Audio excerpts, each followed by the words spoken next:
So, Deuteronomy 28. I'm going to touch on all the verses that dealing with us being over here in America. If we're supposed to do 400 years of jail time, we up under a curse for 400 years. So I'm going to touch on all the verses that dealing with us over here in this land. Okay, the first verse we're going to go to is verse 36. Go ahead, yes. Yahweh drive you, and the king you set over you, to a nation unknown to you or your fathers. See, our forefathers, they knew all about Africa. They knew all about Europe and Asia, South Arabia. But this land over here in the Western Hemisphere, North and South America, did nobody know nothing about this land over here. So y'all say, I'm going to send you to a place your fathers don't even know of. With me? I'm with you, yes, There, you will worship other powers of wood and stone. What is wood and stone representative of? Christianity, for instance. They worship Jesus Christ, right? Right. Okay, that's an image of a man. They usually have an image of a man in a picture, or they usually have him on a cross, or they usually have him as a statue. Okay. Correct? Okay. Wood and stone. All right. With me? Yeah. They worship an image made out of wood and stone. Our people, so-called Christians, are worshiping the image of a man, something that y'all told our people not to do. Don't worship no man. Don't even make an image or a statue or a picture of a man to worship him as some kind of God. But that's just what our people do. Right. Worship this Caucasian, blonde hair, blue-eyed, European descendant of Yafet, who even not a descendant of Shem. They worship this image of a man as a God, something that Yah told us not to do. But he said, once you get in that strange land, that's what your descendants going to be doing. All right. You with me? Yep. So 37. You will become a thing of horror and an object of scorn and ridicule to all the nations where Yah will drive you. Unbelievable. Anywhere we go on the earth, people look down on us. Right. Say, y'all a bunch of niggas. Right. Everybody above y'all the lowest of the low. Even the Mexicans look down on us. But that's a part of that curse. Right. Go to verse 43, comes in with particular verses that dealing with us over here in America. Okay.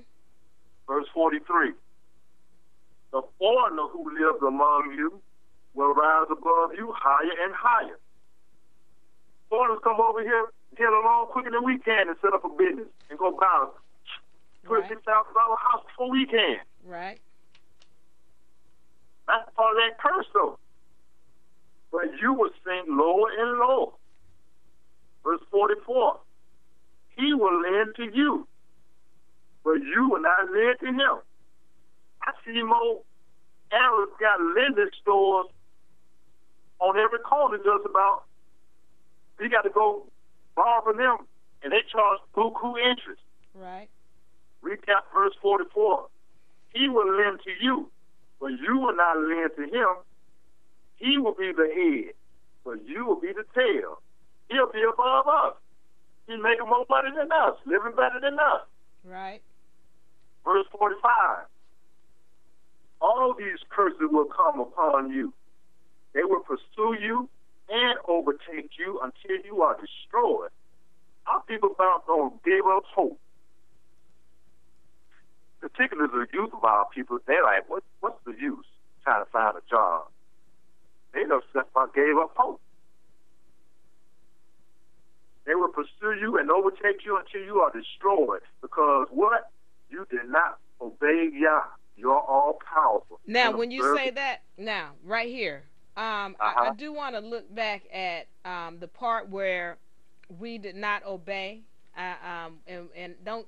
I want to finish this up right here, but I do want to go back to the part where we were disobedient. What exactly is it did we not obey, and where in the Bible does it talk about where does it talk about that, so that I can mark that down, because I do want to go back to that later. So it's in Exodus. What is that now? Exodus chapter 20. Okay, 20. Okay, so all right, so go ahead right here. Let's recap verse 45. Okay. And Yah says, all these curses will come upon you. They will pursue you and overtake you until you are destroyed, because you did not obey Yah, your all-powerful, and observe the commands and decrees he gave you. See, we paying for the sins of our forefathers. Verse 46. They will be a sign and wonder to you and your descendants forever. So basically said, these curses are going to be a sign on you. This is going to let people know these his people. These are the people that going through all these curses. So nobody else go through this but these people. So Yah said, that's going to be a sign for you. That's going to be a wonder for you. That's going to let people know that's y'all's people, because all the curses that he said going to be on his people, it's on these people. You with me? I'm with you. And these curses are surely on us. Yeah. Go ahead. And I don't see no other race going through what we've been going through for almost 400 years. Right. All right, go ahead. 47. Let's recap verse 46. They will be a sign and wonder to you and your descendants forever, because you did not serve Yah your power joyfully and gladly in the time of prosperity. Therefore, in hunger and thirst, in nakedness and dire poverty, you will serve the enemy Yah sends against you. We're going through all that. Hunger, poverty, disease, more than any other race. Okay, so let me ask you this. This, because then some people might say, oh, Africans are going through that. Africans are, starving, and they're naked, and they have poverty. Yeah, but see, they can come over here and get along quicker than us, though, okay? Right. Okay, go ahead. And the Africans are not his people. Just even talking to them. Okay, I'm gonna go ahead. Verse 48, recap. Mm-hmm. Therefore, in hunger and thirst, in nakedness and dire poverty, you will serve the enemy Yah sends against you. He will put an iron yoke on your neck until he has destroyed you. What is that?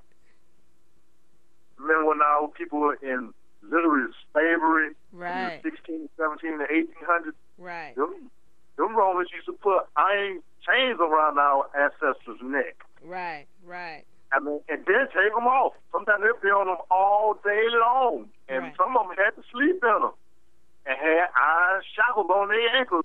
And took them off. It became a part of their wardrobe. But Yah said, I'm going to do that to your descendants in the last days when they're under that 400-year curse. All right. Recap. He will put an iron yoke on your neck until he has destroyed you. That happened to our ancestors over here. Right. Verse 49. Yah will bring a nation against you from far away, from the ends of the earth, like an eagle swooping down, a nation whose language you will not understand, a fierce-looking nation without respect for the old or pity for the young. So right here I need to elaborate. When the Roman general Titus destroyed our city, Jerusalem, in 70 A.D., it's written in the book of Josephus that they killed almost 3 million of our people, and the rest, almost 1 million, he sold them down into Egypt and Ethiopia to work in the copper and gold mines. Right. So our people stayed down in Africa for almost 1,600 years, maybe, until later on, some Europeans came, first the Portuguese, Spanish, then later on, the European English, or the English. They came and got our ancestors.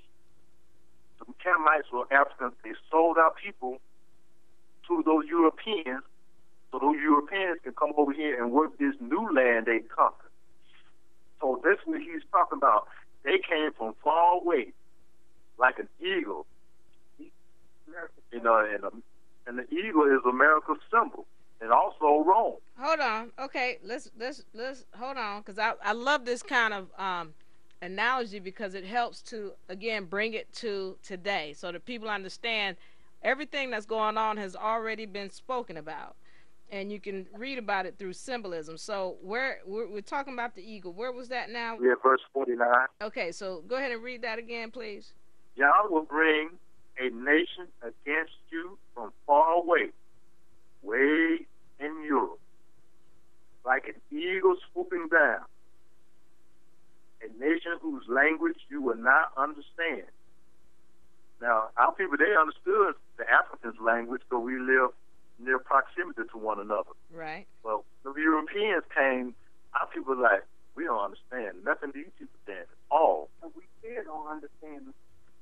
Yeah, okay. I'd agree with that. And then we have the eagle. So the eagle is symbolizing pretty much America. Eagle, is that what you... That's right. There you go. And that goes all the way back to the Roman Empire, because all Europe was a part of the Roman Empire, and really still is. And Rome's symbol was the eagle. Right. Okay. And basically all the countries that took out people's slaves, they were Roman Catholics. Right. All right. And so here we have a fierce-looking nation. A fierce-looking nation, without respect for the old or pity for the young. They will devour the young of your livestock and the crops of your land until you are destroyed. Now, our people, even when we was enslaved over here, we was living on master's land, sharecropping. And once we went and gathered the crops, we had to give it to master, and the master used to give us the scraps, but we did all the work. Right. So we harvest very little. Recap: they would devour the young of your livestock. Give me that sheep, boy. Give me that cow, boy, and the crops of your land until you are destroyed. They will leave you no grain, new wine, or oil, nor any calves of your herds or lambs. So basically, these white people did what they wanted to do to our ancestors when they had them enslaved. Right. Let's go to verse 58, and this is what Yah is saying to our ancestors. He warned them. Let me know when you get there. I'm there. He says, if you do not carefully follow all the words of this teaching, or as they say, law, which are written in this book, and do not respect this wonderful and beautiful name, Yah, you're all-powerful, Yah will send fearful plagues on you and your descendants, harsh and prolonged disaster, and severe and lingering illnesses. And we see that amongst our people. I said, yeah, we all fat. I mean, it's like we're not healthy at all. We're not healthy as a people by any means. No, because, a lot of us can't afford to eat really healthy. So we have to do the best we can and eat what we can. So, I don't know if I agree with that, but okay. Yeah, some of our people, they can do better, but, we still on that pork. We don't try to do right by our bodies. I don't see us trying. I mean, I'm going to be honest with you. I've talked to people, and I've seen how people eat. I was just talking to this woman. I know I'm getting off the subject, but I'll get back to it real quick. But I was talking to this woman last night. I mean, she's got pains, and she talks about how she cries, and, she can barely walk. She can't walk that far, and all this and other stuff. But then she got to go out in the garage and smoke a cigarette. Or, she over here eating ham hocks and rice.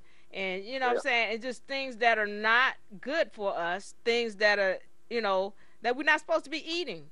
So, anyway, I hear people say that, but it's like, then she talks about, I know God is with me. God, has made me strong and this and that and that. But then you're not putting the action behind doing what you need to do to stop being sick. First of all, stop smoking.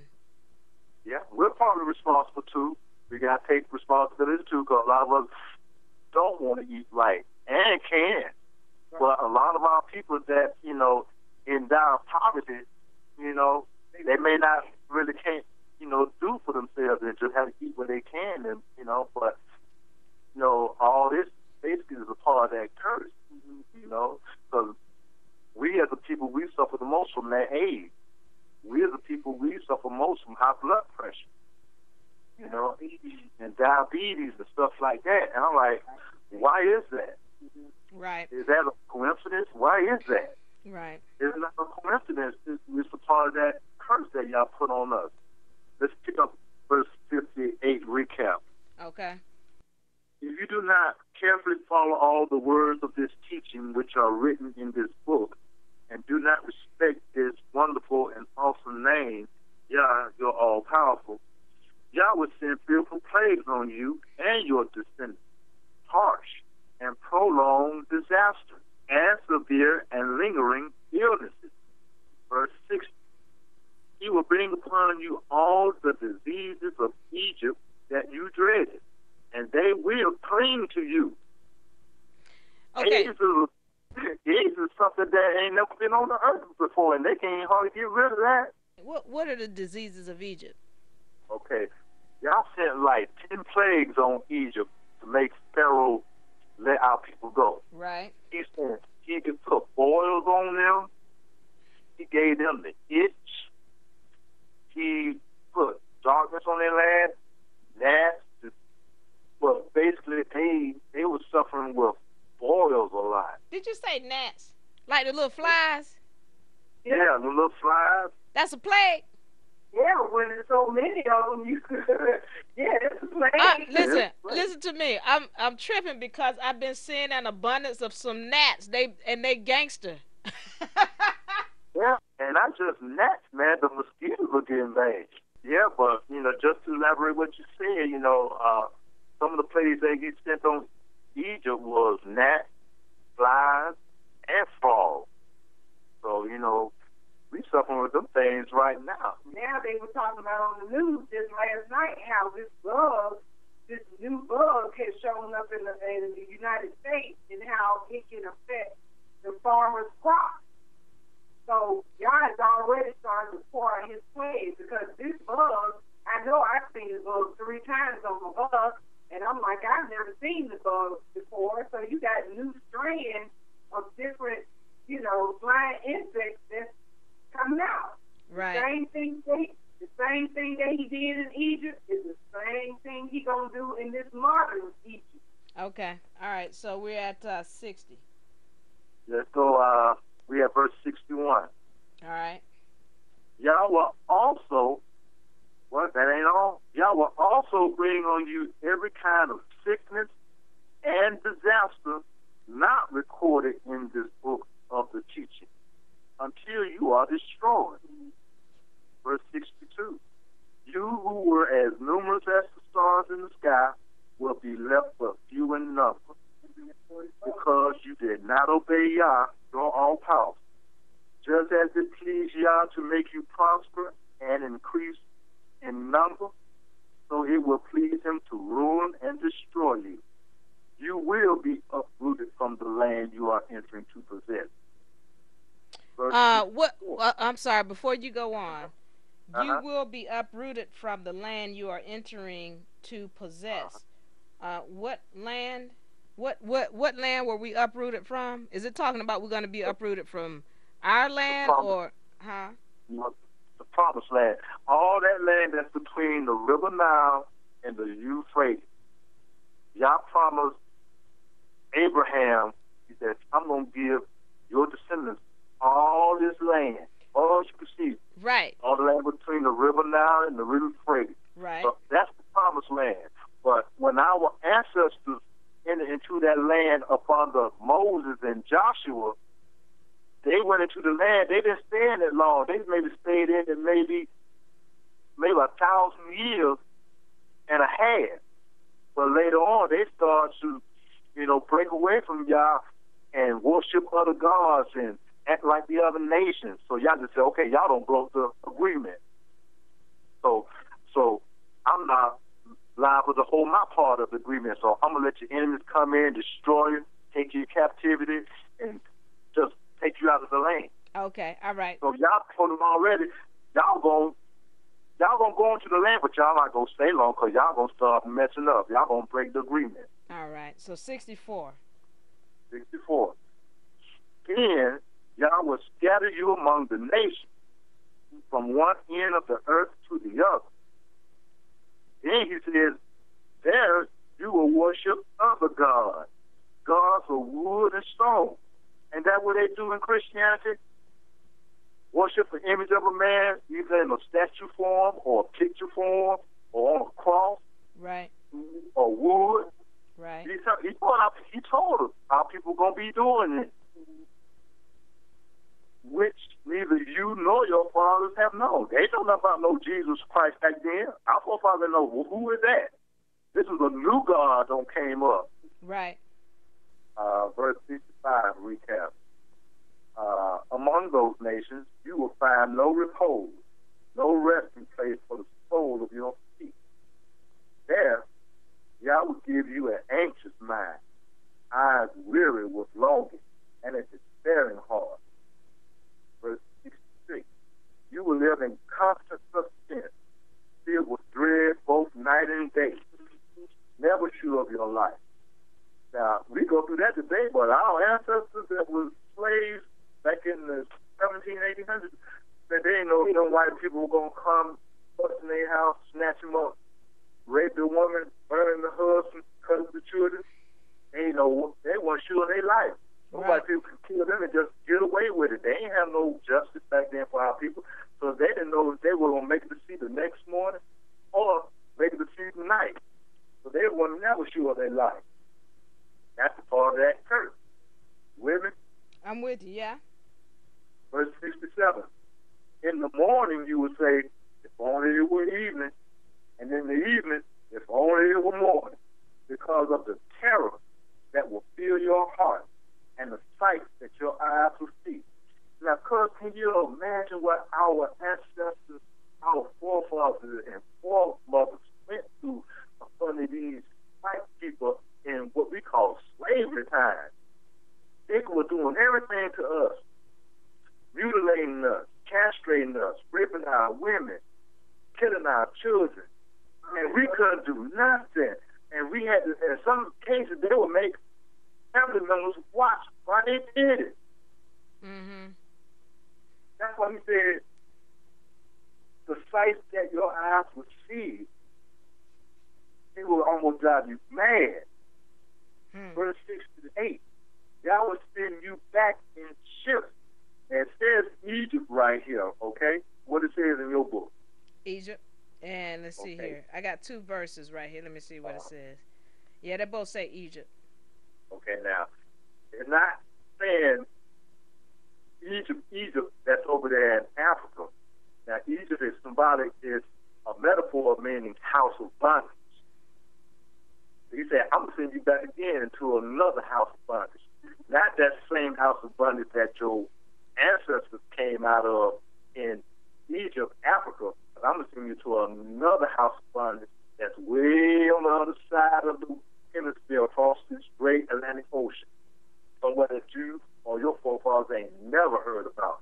I'm going to send you to another house of bondage. Right, because Egypt was in walking distance. Our people didn't have to take a ship to go down into Egypt. 3 days walking distance. It was 3 days walking distance from y'all crossing them down to Egypt. But here, you got to take a ship to go into this new house of bondage. Okay, all right. Y'all would send you back in what? Ship to the house of bondage on a journey I said you should never make again. What does that mean?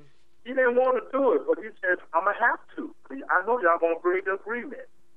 And he said, you don't have to make again. What does that mean? What was he trying to say? Well, basically what y'all was saying, he says, I know y'all going to break the agreement once y'all get into the land. I don't want to send y'all back in the house of bondage again, but I'm going to have to. So if you break the agreement, I'm going to have to break my agreement with you. And then you're going to be at the whim of all your enemies. When Yah said, I'm going to send you back in ship to the house of bondage on a journey I said you should never make again, you have to remember at this time right here, he's talking to our ancestors that he had just delivered out of Egypt. Okay. These are the same people. He's telling them, Look, I know I'm going to have to send y'all back into bondage again, to a house of bondage on a journey. I said, y'all should never make that journey again. Y'all going to go in y'all land, and y'all going to lay down, and none of the people that's around y'all going to make y'all afraid. But when our people disobeyed y'all and broke the agreement, which when he gave Moses at Mount Sinai, he gave Moses the 10 Commandments. Moses came down, gave the people commands. The people said, all that Yah said, we will do and obey. But as soon as they got in the land, they went in the land, corrupted themselves, started worshiping idols, started doing all this evil in Yah's sight. And Yah said, okay, since y'all broke the agreement that y'all promised me out there in the wilderness of Sinai, I'm going to break my agreement. And now y'all going back into captivity. Y'all going right back into slavery. So that's what he's saying right there in that verse. You know, when he said, I'm going to send you back into in ships to the house of bondage, which I said you should never make again. There you will offer yourselves for sale to your enemies for as male and female slaves, but nobody will redeem you. So that's just like, it goes back to what we were talking about. You know, they try to make us believe and push this Africanism on us that we're Africans. But I say again, when has any African king come to say, let my people go, let our people return back to us? You don't have to hold them any longer. Nelson Mandela ain't done it. Any of the other African leaders that have come up have not done it, because we are not their people. But just like y'all said, because of our people disobedient to him and turning their back and learning the ways of the nations, this is why we're over here in this captivity suffering. Okay. Because our people went back into the land, they went into the land, and then they turned their back on Yah. So Yah said, okay, I ain't going to punish you, but I'm going to punish your descendants. So right. them slaves, them Europeans, when the European slave trade took place in the 1600s, our people, our ancestors at that time, they caught the grunt of Yah's fierce anger, because when they first came over here to America, to this new world as slaves, man, it was nothing for these white folks to come and snatch one of our people up out of their house, cut them up, mutilate them, burn them, come in the front of their yard, place a cross there, and matter of fact, hang one of them from the cross while it's burning. It was nothing for them people to carry out Yah's fierce anger. It wasn't just because white folks hated black folks. No, that was part of the curse. Yah used these white folks to show his fierce anger against his people. Mm-hmm. That's why our people suffer so greatly in America at the hands of our oppressors. All this is the curses that Yah warned our people about in Deuteronomy. But see, he didn't make our forefathers pay for it. He made the descendants pay for it. From the time in 70 A.D. when the Romans came in Jerusalem and destroyed Jerusalem and killed off so many millions of our people, half of them they took up in Rome, the other half they sold down in Africa, in Egypt, to work in them copper and gold mines. And then when the New World was discovered and the Europeans needed them some service to come and work this land because the Indians, the indigenous people, were not strong enough, they went straight to Africa, exactly where everybody else was going. You had the Portuguese, Spain, you had all those people that was off into the slave trade. But when it came down to this new world, these same Europeans, these English, the descendants of those Romans, came right over here and rounded us up and brought us over here, which fulfilled the word that Yah spoke to Abraham in Genesis 15, where he says, know for surety that your descendants going to be in a strange land. Okay, question. They came over to Africa, right? They took right. Hebrews. Why would they take Hebrews as opposed to Africans? Because they're fulfilling the word of Yah. Everybody that's on the face of this earth moves according to the will of Yah. Ain't no man on this earth doing what he wants to do. He think he is, but no, you're fulfilling the word of the Creator Yah. Yah said, y'all gonna go into captivity, and that's what he meant. Okay. So when the Romans came and destroyed Jerusalem in 70 A.D., those Hebrews that were taken down in Africa, what did the Europeans do? They went right into Africa and got those Hebrews and brought them over here to this new world, fulfilling the word of Yah. His word has to be fulfilled. His word has to be carried out. Right. So now let me ask you this. So were the Africans, pretty much back then, they were considered king, though, because we were slaves to the Africans. Is that correct? Right. So, they were kings. They were rulers at that time. Okay. And scripture talks about them, how they sold us to the Europeans for guns, wine, and trinkets, and all other sorts of things. Let me ask you a question, because I want to do some homework. Can you tell me where it speaks about the Africans and how they came to be punished for what they had done? That's basically, when you see what's going on in the Middle East, that's part of the judgment. Yah is going to judge those nations. Yah speaks about the Assyrians. He speaks about the Jordanians, the Libya, Africans. He speaks about Ethiopia. So he speaks about all the nations. The next time we talk, if we can go over, like, definitely the Africans and the Ethiopians, I'd like to go over. Because he has prophecies in here, prophecy to Ethiopia, Sabaeans, which are a tribe in Africa.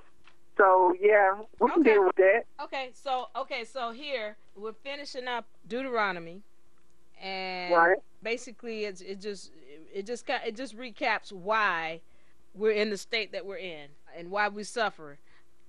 Okay, yeah, we're suffering for our disobedience to our Creator by turning our back on Him. We forgot His ways. We don't observe the Sabbath. He gave our people dietary laws. We don't observe the dietary laws. We don't observe any of the laws to make a distinction between clean and unclean, because what we've learned from our oppressors say, Jesus say, love everybody. Don't judge. But Yah tells us, judge you right now. If you're going to judge right. Judge and see if this is the right thing to do or if it's the wrong thing to do. But our oppressors say, no, Jesus say love everybody and that you should not judge. That ain't what Yah said, because Yah wants His people to make a distinction between what is right and what is wrong.